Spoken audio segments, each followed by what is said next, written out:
한류와 K-팝은 이미 한국과 아시아 시장을 넘어 세계적인 붐을 일으키고 있는 세계적인 문화의 아이콘입니다. K-팝은 이미 단순히 한국인만이 아닌 세계인들 모두가 즐기는 문화가 돼버렸는데요. 한국을 빛내고 있는 K-팝 아이돌 중에서도 정점에 있는 그룹이 있죠. BTS는 모르는 사람이 있다고 하면 간첩이라고 할 정도로 세계적인 탑스타 아이돌 그룹입니다. 신곡을 낼 때마다 신기록을 갈아치우며 미국의 빌보드 차트의 정점에 서 있는 그야말로 세계적인 탑스타입니다.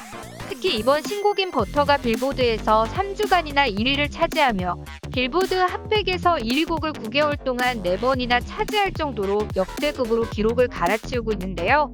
이것은 10년 전 저스틴 팀버레이크 이후 처음이며 그룹으로는 50년 전 잭슨5 이후 가장 빠른 기록이기도 합니다.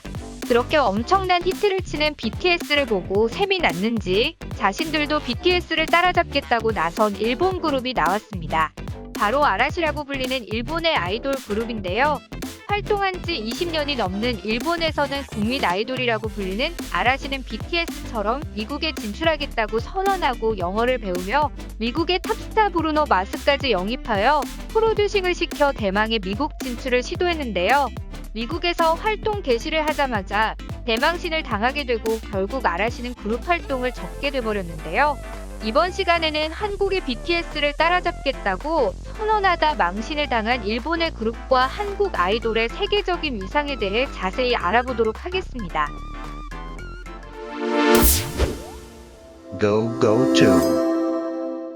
방탄소년단 BTS는 이미 한국만의 가수가 아닙니다. 전 세계의 유행의 아이콘이자 세계 최고의 슈퍼스타 아이돌 그룹입니다. 세계 곳곳에 퍼지고 있는 BTS의 영향력은 이미 규모를 짐작하기가 힘들 정도의 경제적 파급력을 가지고 있고 아미라고 불리는 천문학적 규모의 전 세계의 팬들을 거느리고 있는 정말로 어마무시한 슈퍼스타들입니다. 엄청난 BTS의 인기는 맥도날드의 BTS 버거 세트라는 메뉴를 내자마자 매출이 폭발적으로 상승하는 등 BTS의 영향력은 글로벌 기업의 세계적 매출에도 큰 영향을 줄 정도로 크게 성장했는데요. 세계를 무대로 삼는 가수들이 최고점을 목표로 삼는 곳은 역시 미국의 빌보드 차트입니다.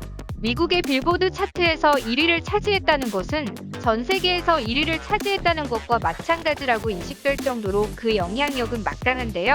우리의 BTS는 이미 빌보드 차트 1위를 3번 이상 차지한 무서운 영향력을 보이고 있습니다.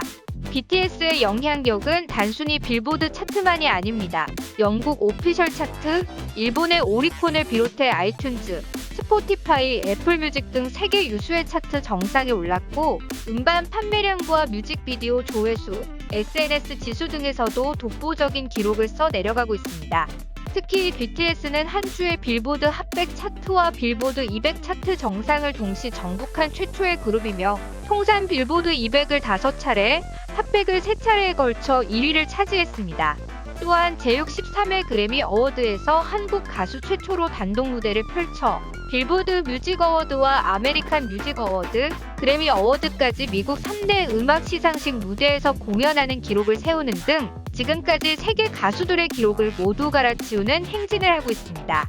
거기다 BTS는 스타디움 투어를 개최하며 전 세계 콘서트 시장에서도 글로벌 아티스트로서의 입지를 다져왔으며 UN 연설과 러브 마이셀프 캠페인 등을 통해 선한 영향력을 실천하고 있는 중인데요. 이런 엄청난 영향력을 부러워하며 BTS를 따라잡겠다고 나선 일본의 그룹이 있었습니다.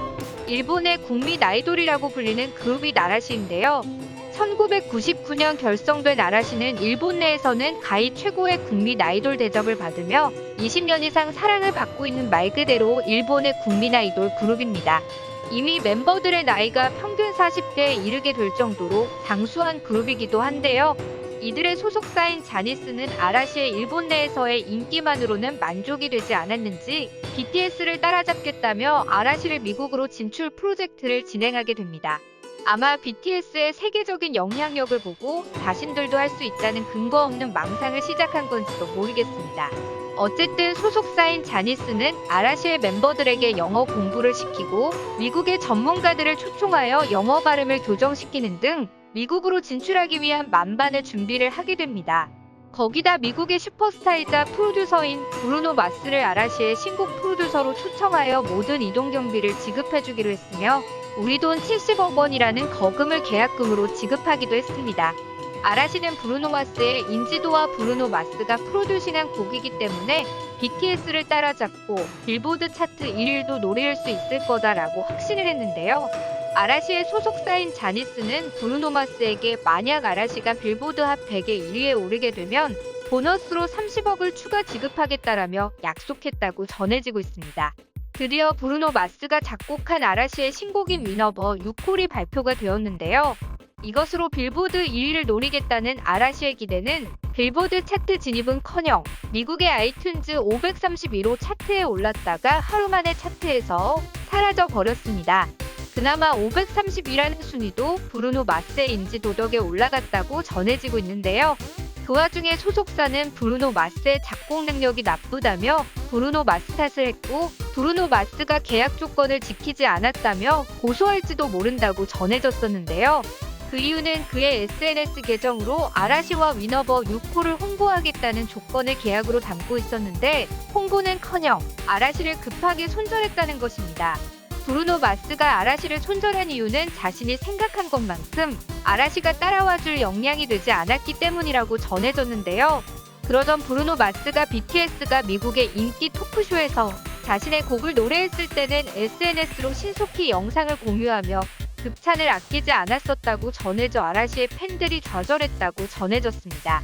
그것만이 아닙니다. 위너버 6홀의 실패 후 한 달 뒤 아라시는 그래도 또 다른 도전을 하게 됩니다. 한 달 뒤 또 다른 신곡인 파티 스타터스라는 곡을 발표하며 다시 미국에 진출을 시도했는데요. 이때 아라시는 또 다른 망신을 당하게 됩니다. 미국의 버라이어티 매체에서 아라시의 신곡을 소개하며 아라시라는 그룹이 베트남어 신곡을 발매했다는 소식을 전하게 되었는데요. 아라시의 영어 발음이 너무나도 좋지 않아 AI조차도 영어곡이 아닌 베트남어로 인식했으며 미국 매체들은 이들을 베트남 보이그룹이라고 소개하기까지 이릅니다. 무려 영어 발음을 고치기 위해 7개월이라는 시간 동안 노력을 했지만 결국은 이런 망신만 당했고 이런 창피한 소식은 일본의 미디어에서는 전혀 다루지 않았는데요. 이것은 소속사인 자니스의 힘으로 일본 내에서는 이런 망신이 전해지지 않도록 매스컴에 힘을 쓴 것으로 전해졌습니다. 결국 이렇게 망신만 당한 아라시는 더 이상 활동을 하지 않게 되었고 올해부터 활동을 무기한 휴지한다고 공지를 했는데 사실상 해체하게 되었다고 알려졌습니다. 한류가 세계에서 흥하기 위해 수많은 땀과 노력을 흘렸습니다. 그것을 너무 쉽게 보고 도전한 일본의 그룹은 결국 망신만 당하고 사라지게 되었습니다. BTS를 비롯한 한류는 한국 가수들의 매력과 실력이 어우러져 만들어낸 결과물입니다. 그걸 어설프게 흉내내봤자 같은 결과를 얻을 수는 없습니다. K-팝이 일본의 J-팝의 영향을 받았다고 망언을 했던 아라시의 멤버는 결국 무기한 활동 중지에 들어가며 가치를 감추게 되었고 더 이상 연예계에서 볼 수 없게 되었습니다. 그 와중에 BTS는 여전히 잘 나가고 있으며 세계에서 정점을 찍고 있습니다. 일본이 아무리 질투하고 따라잡으려 노력해도 이제는 따라잡기는커녕 근처에 갈 수도 없는 경지에 이르렀습니다. J-팝은 이미 세계 시장에서 사라진 지 오래이고 앞으로는 K-팝의 시대입니다. 일본인들도 포기한 J-팝은 이제 그만 듣고 K-팝을 들으며 한국어를 공부하는 것이 현재 일본의 젊은 세대들의 유행입니다.